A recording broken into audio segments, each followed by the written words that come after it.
Muy bien, hermanos.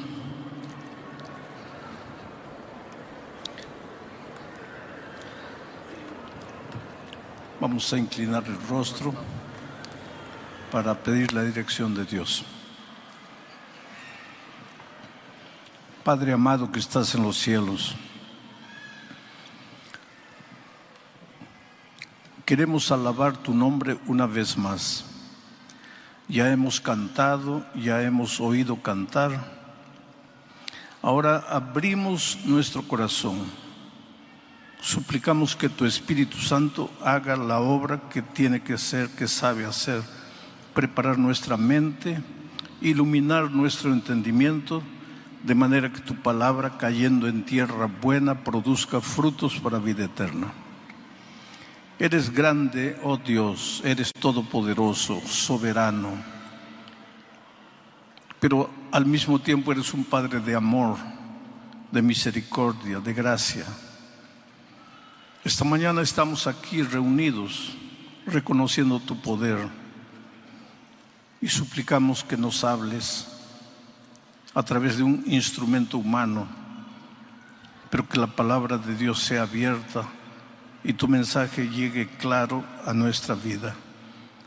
Gracias por todo, en el nombre de Jesucristo. Amén. Mis hermanos, estamos llegando al fin de una semana bendecida. Dios ha sido bueno en todos los lugares por donde pasamos.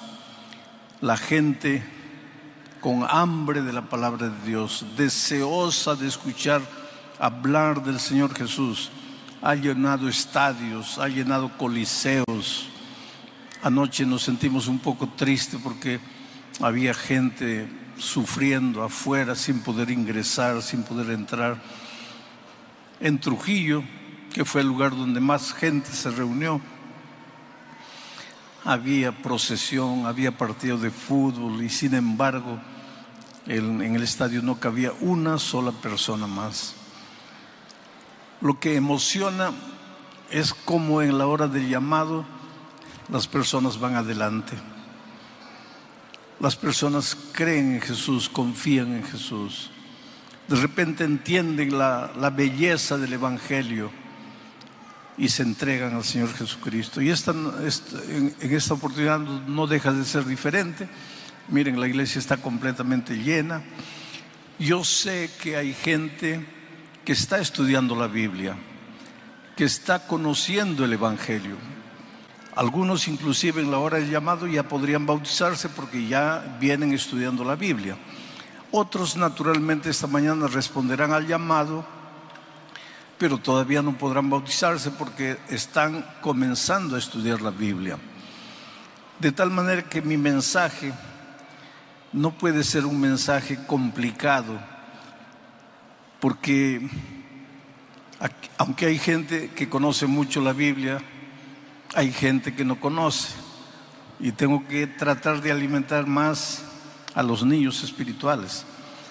Y entonces vamos al texto bíblico, el libro de los Hechos de los Apóstoles, capítulo 16. He pedido que coloquen el texto en la pantalla. Voy a leer solamente el versículo 27 y después les voy a contar el contexto de la historia para entrar en detalles del texto. Miren lo que dice el versículo 27. Despertando el carcelero y viendo abiertas las puertas de la cárcel, sacó la espada y se iba a matar, pensando que los presos habían huido. ¿En qué circunstancias sucedió esto? Entonces ahora les voy a contar el contexto de manera general. Pablo estaba en una ciudad llamada Troas cuando tuvo un sueño. Un ángel se le apareció en visión y le dijo: pasa a Macedonia y ayúdanos. Él estaba pensando retornar, pero al recibir este llamado divino llegó a la ciudad de Neápolis, hoy día es el puerto de Kavala. Llegó allí y más o menos a unos 25 kilómetros se encontraba la ciudad de Filipos. Dios fue muy bueno con Pablo y Silas en Filipos, pero sucede que ahí en la ciudad había una joven que era poseída por el demonio y que adivinaba cosas, la gente se impresionaba.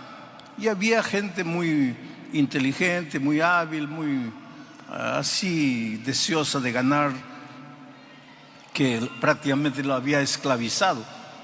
Esa gente cobraba dinero por la adivinación de esta joven. El dinero era para ellos, no para ella. Pero entonces esta mujer estaba perturbando a los apóstoles y pues el poder de Dios es grande. Miren, quiero decirles una cosa. El enemigo es real. No es una imaginación. El diablo no es una idea. Es una persona.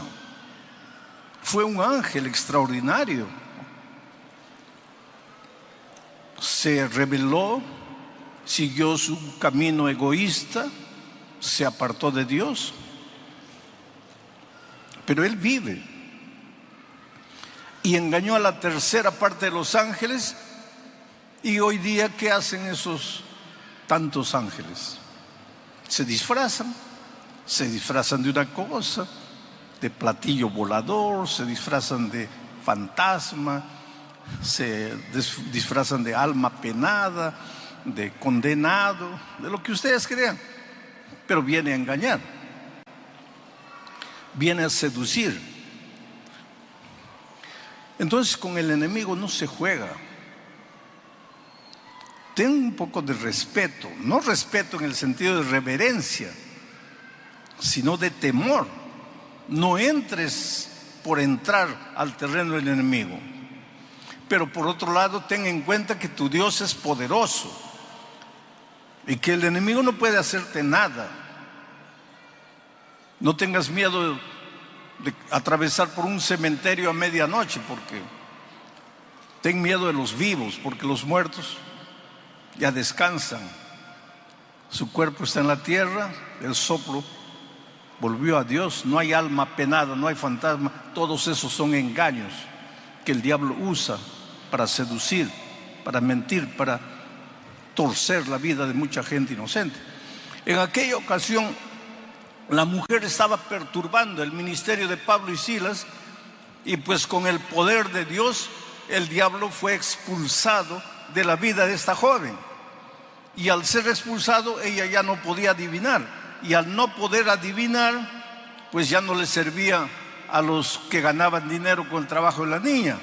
Entonces ellos fueron a las autoridades y se quejaron de Pablo y Silas, acusándolos de muchas cosas. Y fueron aprisionados. ¿Por hacer qué? Por predicar el evangelio. Y encargaron al carcelero colocarlo en la celda del fondo y amarrarlo bien con grillos. Y lo amenazaron al carcelero: si ese hombre huye, si esos dos hombres huyen, tú las vas a pagar. Y ahí estaban. Estoy contándoles el contexto. Era medianoche. Pablo y Silas con las espaldas sangrando, porque antes de colocarlos en la prisión los habían azotado, doliendo. Querido, hay una cosa.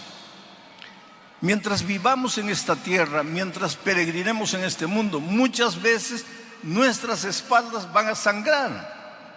Muchas veces el dolor nos va a tocar, aunque estemos haciendo la voluntad de Dios. Yo diría más, justamente por hacer la voluntad de Dios, despiertas la ira del enemigo. Y a los que se van a bautizar, les voy diciendo, prepárate. Porque si tú crees que la vida cristiana es un mar de rosas, donde todo te va a salir bien, no estás teniendo una visión correcta del evangelio. Al entregarte a Cristo, vas a tener un Dios todopoderoso a tu lado. Miles y miles de ángeles para protegerte, defenderte, darte fuerza para continuar el camino. Pero que el enemigo va a venir con todo encima de ti, sí, prepárate, puede ser que sí. ¿Por qué Pablo y Silas estaban presos? Por predicar el evangelio, por hacer la voluntad de Dios, por expulsar un demonio. Estaban a medianoche con las espaldas sangrando, pero cantando. Estaban de noche con las espaldas sangrando, pero cantando. Aquí hay una verdad interesante. Mientras peregrines por el desierto de este mundo, no eres inmune al dolor. El dolor te puede alcanzar porque vives en un mundo de dolor. El dolor muchas veces es inevitable, pero el sufrimiento, que es rumiar el dolor, el sufrimiento es una opción. Tú sufres porque aceptas acariciar el dolor. El sufrimiento es el estar rumiando el dolor. Pero ¿qué hago si mi esposa falleció? Si mi hijo descansó, si estoy con cáncer, si he perdido el empleo, ¿debo alegrarme? No, querido, no debes alegrarte. Pero no puedes estar pensando en lo que te sucedió y pensando. Levanta tus ojos al cielo, clama a Dios. Estás herido, con las espaldas sangrando, pero canta. Eso es lo que hacían Pablo y Silas. Porque si ya estás con las espaldas sangrando y te pones a lamentarte, vas a sufrir más. El dolor es inevitable, pero el sufrimiento es una opción. Entonces, Pablo y Silas estaban cantando. Y cuando tú, en medio del dolor, en medio del sufrimiento, alabas a Dios, cantas a Dios, va a suceder algo extraordinario. Porque Dios se alegra con la alabanza, con el olor, con el loor de sus hijos.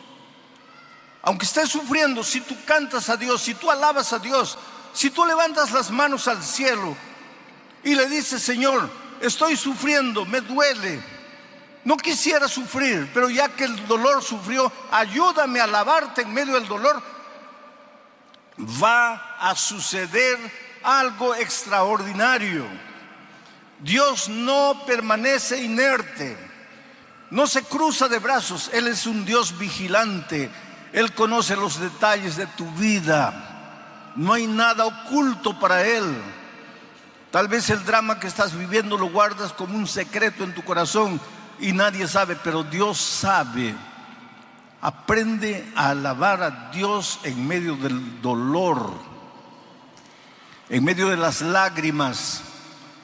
Y si tienes que cantar llorando, llora, pero canta. Alaba el nombre de Dios.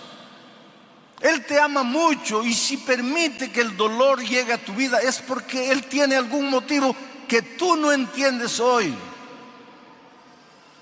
Dios te ama y quiere prepararte y quiere hacerte crecer. Estudiamos en la lección de la escuela sabática la figura del destetado, del desmamado.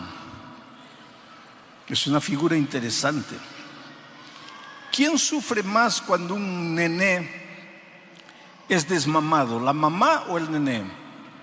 Claro, el nené quiere el pecho materno. Desde que ha nacido ha estado en el pecho materno. Pero la mamá sabe que llegó el momento de crecer, de avanzar. No puede estar mamando la vida toda. Tiene que ser desmamado. La mamá sabe y entiende, pero el bebé no sabe ni entiende. Él solo llora. Pero ¿quién sufre más? Yo creo que la madre. Yo creo, porque yo soy hombre. Nunca di de mamar. Pero la madre me entiende. La madre sufre terriblemente al ver a su hijito llorando, pero sabe que tiene que llorar para crecer. Ese es Dios. ¿Tú crees que cuando tú sufres, Dios no está triste? No, Dios no quisiera correr, no quisiera auxiliarte inmediatamente, pero es necesario porque el dolor te forja. El fuego lapida el oro, purifica el oro. Tú eres oro, pero necesitas purificarte. Y el instrumento para eso es el dolor. El diablo inventa el dolor. El dolor nace en la mente del diablo. Pero ya que vivimos en este mundo y el dolor nos va a tocar, Dios utiliza el dolor como un instrumento de crecimiento. Imagina aquella noche Pablo y Silas cantando. De repente ocurrió lo extraordinario. Un terremoto. Las paredes temblaron. Algunos lados de la prisión cayeron. Y cuando el carcelero despertó, lo primero que pensó fue: los prisioneros se han escapado. Y si se han escapado, yo estoy mal, porque me han dicho que yo soy el responsable. Y si los dejé escaparse, ellos me van a matar a mí. Estoy perdido. Ya no hay solución. La única solución para mí es la muerte. Entonces agarró la espada y estaba para clavársela cuando oyó la voz de Pablo y Silas desde adentro que le dijeron: no te hagas daño, estamos aquí, no hemos huido. Voy a pedir ahora que vuelvan a colocar el primer texto, porque hay unas implicaciones interesantes que quiero extraer del texto. Despertando el carcelero. Cuando el carcelero despertó, claro, aquí está narrando la historia. Él estaba durmiendo, era medianoche, con el temblor, todo, despertó. Pero nosotros podemos extraer una verdad espiritual interesante. Un día todos los seres humanos necesitamos despertar. ¿Despertar para qué? Para cobrar, para tener noción de la realidad. A veces caminas en la vida a la orilla del abismo, te vas a destruir, te vas a matar. El camino por donde estás yendo es un camino de muerte, pero no te das cuenta porque estás durmiendo. En algún momento de la vida tienes que despertarte, y cuando nos despertamos cobramos noción de la realidad. Solo que cuando tú no tienes a Cristo y cobras noción de la realidad, ¿qué es lo que dice? Y viendo las puertas abiertas, porque ahora ves la realidad, viendo las puertas abiertas de la cárcel, sacó la espada y se iba a matar. Y eso es lo que sucede con mucha gente. Al contemplar la realidad, arruinó la familia, arruinó los negocios, arruinó su propia vida física. Ahora está con cáncer, está a la orilla de la muerte. Ha tomado la vida toda y ahora está con cirrosis al hígado. De repente despierta. A veces los golpes de la vida, los terremotos de la vida son para que despertemos. Y cuando despierta, se da cuenta de su realidad, de su triste realidad. Y la primera idea que muchos tienen cuando no tienen a Cristo es que la muerte es la única salida. Me suicido, me quito la vida. Y ahora mira lo que dice el texto. Pensando que los presos habían huido. Pero ¿qué dice el texto siguiente, el versículo 28? Mas Pablo clamó a gran voz diciendo. Claro que él gritó desde el fondo, pero aquí hay otra verdad que nosotros podemos extraer. ¿Acaso no apareció el tercer ángel en medio del cielo clamando a gran voz? Ahora está Pablo aquí clamando a gran voz. ¿Por qué? Porque ve un hombre que está para matarse. Oh queridos, en el mundo hay mucha gente que no sabe qué hacer, no sabe a dónde ir, piensa que la única salida es hundirse en el mundo de las drogas, o de la bebida, o de la promiscuidad, o matarse, quitarse la vida. Y nosotros somos los Pablos y Silas modernos. Nosotros somos representados por el tercer ángel para proclamar a voz en cuello, para gritar el evangelio en el buen sentido, porque hay gente muriendo, y eso hemos comprobado esta semana. Miles de personas entregándose a Cristo, miles de personas que algunas de ellas nunca quisieron saber nada de Jesucristo, escucharon la voz clara del Señor Jesús diciendo: hijo, yo te amo, y fueron y se entregaron al Señor Jesús. Sigo leyendo el texto, versículo 29. Él, el carcelero, al oír la voz de Pablo y Silas, él entonces, pidiendo luz. Claro, el texto es una cosa, yo estoy sacando lecciones espirituales. Él pidió luz porque estaba oscuro, escuchó la voz y quería ver si los prisioneros estaban ahí, por eso pidió luz. Pero estaría mucho forzando el texto si yo dijese que cuando los pecadores despiertan porque oyen la proclamación clara del evangelio, inmediatamente se dan cuenta que necesitan luz. Y la luz es la palabra de Dios. Lámpara es a mis pies tu palabra, lumbrera mi camino. Es la antorcha que alumbra en lugar oscuro. Entonces, no estoy forzando mucho el sentido del texto, aunque el texto es histórico, pero yo estoy sacando lecciones espirituales. Pidió luz y se precipitó adentro. Y cuando vio que los discípulos estaban ahí, temblando, se postró a los pies de Pablo y de Silas. Versículo 30. Y sacándolos les dijo: señores, ¿qué debo hacer para ser salvo? Ahora vamos a analizar esta pregunta. El hecho de que el carcelero preguntó: señores, ¿qué debo hacer para ser salvo?, es una evidencia de que él se dio cuenta que estaba perdido. Él despertó, sus ojos se abrieron, la luz iluminó su entendimiento, y su primera pregunta es: ¿qué debo hacer para ser salvo?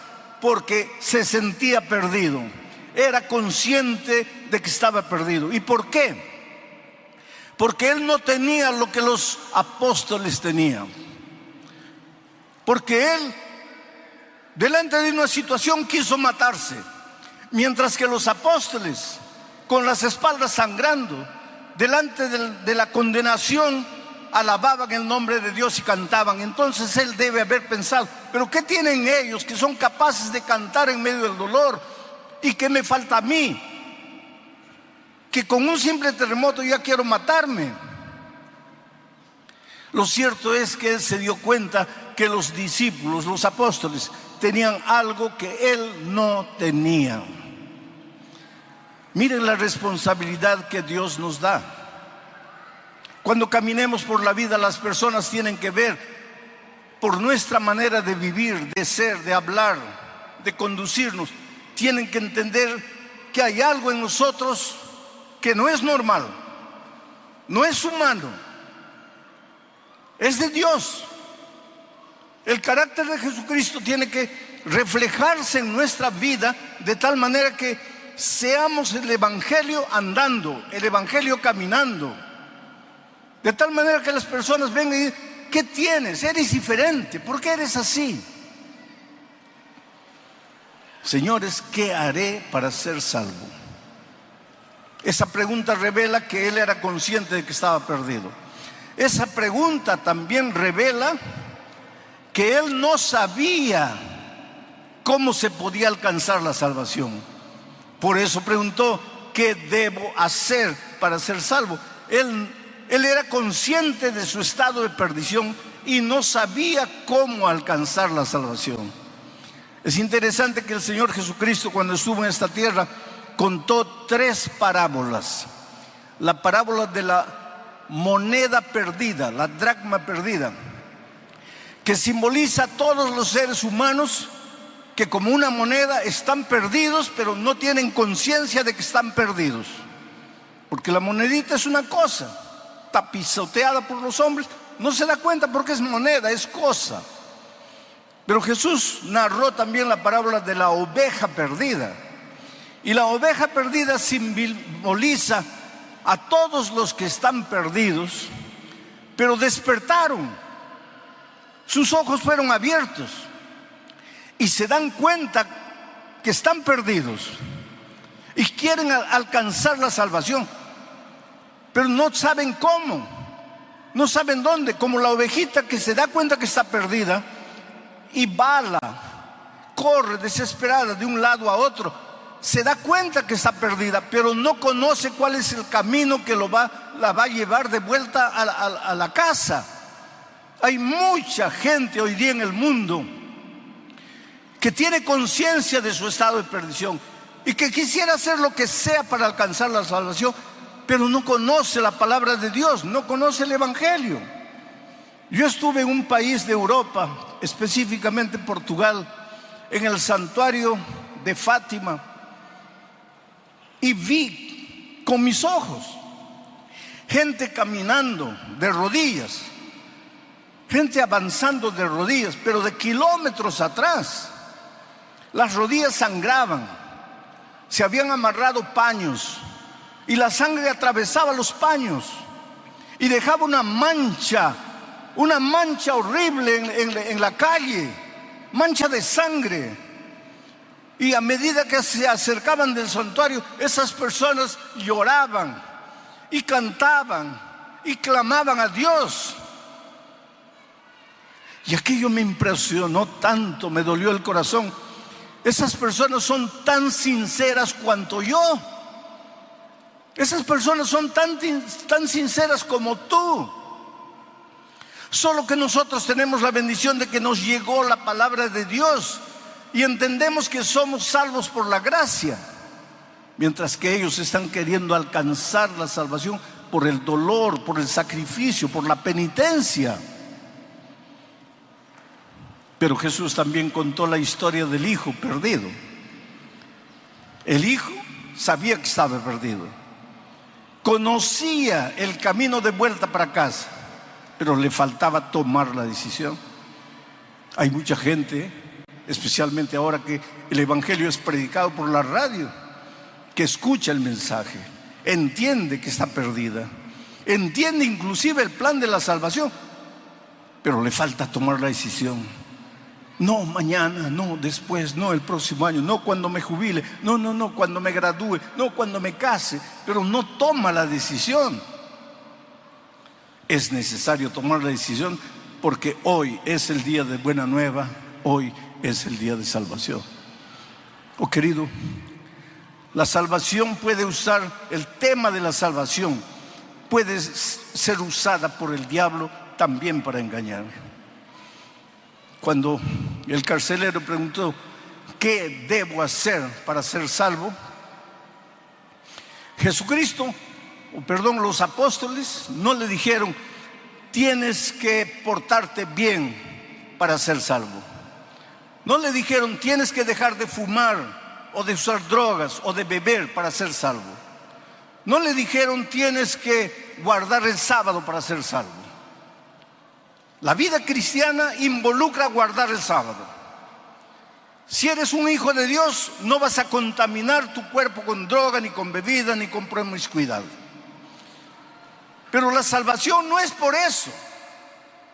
Y sin embargo, mucha gente piensa que tiene que portarse bien para alcanzar la salvación. La respuesta de los apóstoles fue simplemente: cree en el Señor Jesucristo y serás salvo tú y tu casa.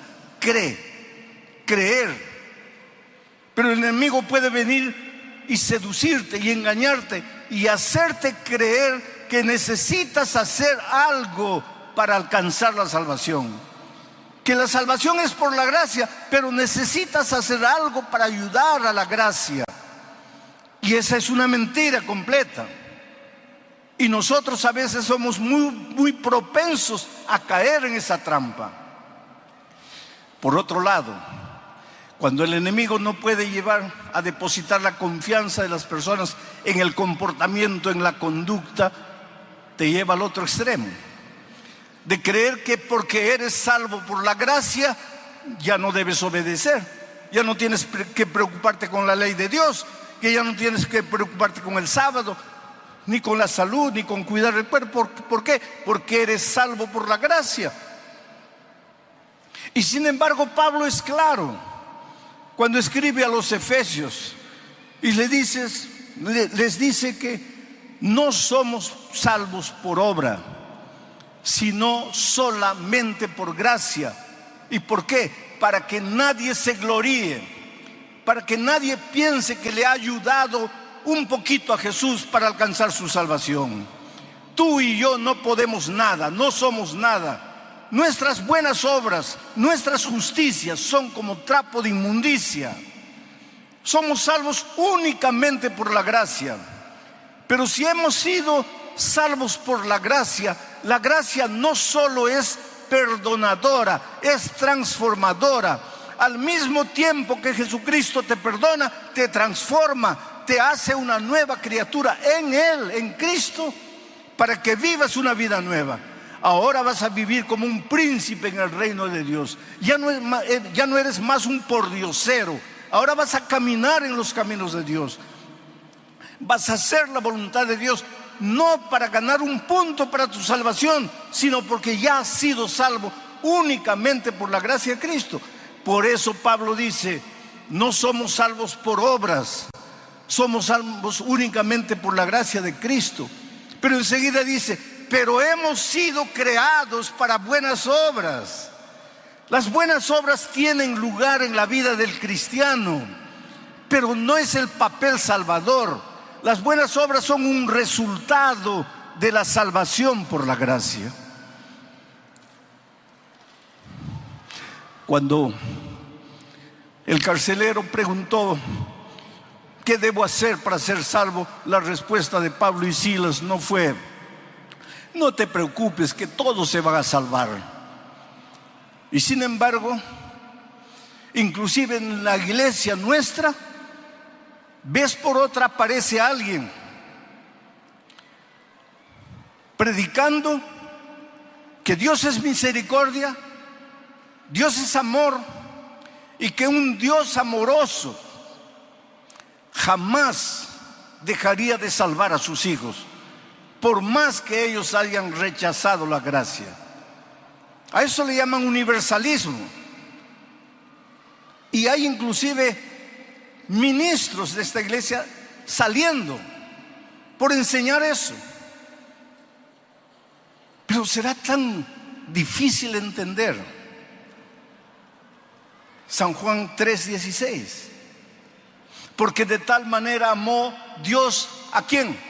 ¿A los adventistas? No. ¿A los bautistas? No. ¿A los presbiterianos? No. Porque de tal manera amó Dios a los católicos. No. El texto dice, porque de tal manera amó Dios al mundo, a todos los seres humanos. Dios nos ama a todos. Seas bueno, seas malo, Dios te ama. Estés completamente hundido en la miseria de esta vida, Dios te ama. Porque de tal manera Dios amó al mundo y dio a su Hijo unigénito. Y ahora viene, para que todo aquel que en Él cree. El amor de Dios es para todo el mundo, pero la salvación es únicamente para los que creen. Entonces no puedes salir diciendo que Dios es amor, Dios es misericordia, y va a salvar a todo el mundo.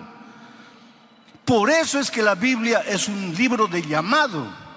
Desde el Génesis hasta el Apocalipsis, Dios está llamando, ven, ven, ven, ven. ¿Por qué? Porque si te vas a perder. Por eso es que Él toca la puerta de tu corazón invitándote. Oh querido, ¿cómo eres amado por Dios?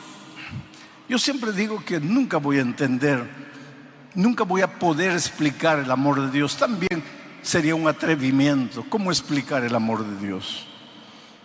Pero lo predico, lo proclamo, lo enseño, lo digo sin cesar.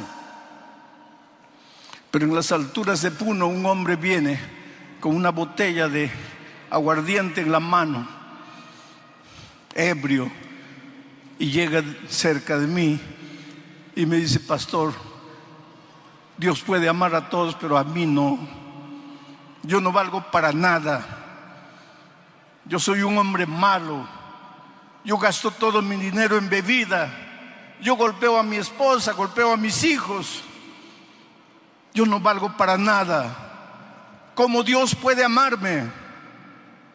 Por favor, no me preguntes cómo Dios puede amarte. Yo no sé cómo Dios puede amarme a mí. Yo solo sé que me ama. Y su amor me constriñe. Su amor me motiva. Su amor me transforma. Su amor me ayuda a caminar en sus caminos.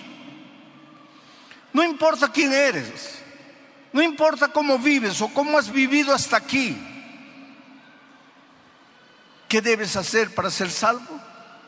Cree en el Señor Jesucristo y serás salvo tú y tu casa. Ahora voy a terminar de leer el texto para entrar en la parte final de mi mensaje. El versículo 30 dice: y sacándolos, el carcelero a Pablo y Silas, sacándolos, les dijo: señores, ¿qué debo hacer para ser salvo? El versículo 31, ellos dijeron: cree en el Señor Jesucristo y serás salvo tú y tu casa. 32, y le hablaron la palabra del Señor a él y a todos los que estaban en su casa. 33, y él, tomándoles en aquella misma hora de la noche, les lavó las heridas y enseguida se bautizó él con todos los suyos. Qué final feliz. Sabes, yo tengo el mismo sueño que tú tienes, de ir un día al reino de los cielos. Y cuando esté ahí, me voy a acercar de un ángel y le voy a decir: ¿podrías mostrarme dónde es la casa del carcelero de Filipos? Y seguro que él me va a indicar: es por allá. Y voy a ir y voy a tocar su puerta y le voy a decir: mira, solo quería darte un abrazo. ¿Podrías contarme qué es lo que sucedió aquella noche en Filipos? ¿Podrías contarme qué pasó cuando despertaste y viste que las paredes habían caído? ¿Qué entró en tu corazón que quisiste matarte? Yo estoy seguro que en la eternidad tendremos todo el tiempo necesario para que Él me cuente la historia. Y yo le diré: sabes, no te conocía, apenas había leído tu historia en el libro de los Hechos, pero he predicado de ti en tantos lugares del mundo. Y al final de mi mensaje he hecho una invitación para que las personas vengan adelante entregándole la vida a Cristo. Y cientos de personas vinieron, porque tu testimonio, tú no tienes idea de cómo tu testimonio ayudó a miles de personas alrededor del mundo. Oh querido, Dios te ama y ahora llegó tu oportunidad. Ven a Jesucristo. Muchos de ustedes ya han tomado la decisión de